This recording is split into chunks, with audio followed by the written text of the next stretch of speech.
Hello viewers, কেমন আছেন সবাই? আশা করি সবাই ভালো আছেন। তো আপনাদের মাঝে সেই ম্যাচের হাইলাইটসটা নিয়ে চলে আসলাম। তো ম্যাচটা আমরা অবশেষে জিততে পেরেছিলাম, কারণ আমরা প্রথমে ওপেন ব্যাট করি। তো আমাদের 140 রানে টার্গেট থাকে। তো আমরা 41 রানের টার্গেট দিয়ে ফিল্ডিংয়ে নামি।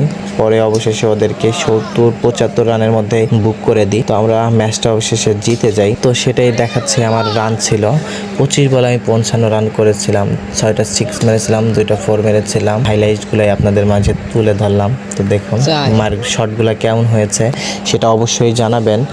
আর কে কোন পজিশনে ব্যাট করেন তো অবশ্যই বলবেন। 1 ডাউনে না 2 ডাউনে নামেন বা ওপেন খেলেন, কে কোন জায়গায় খেলেন অবশ্যই কমেন্টে জানিয়ে যাবেন।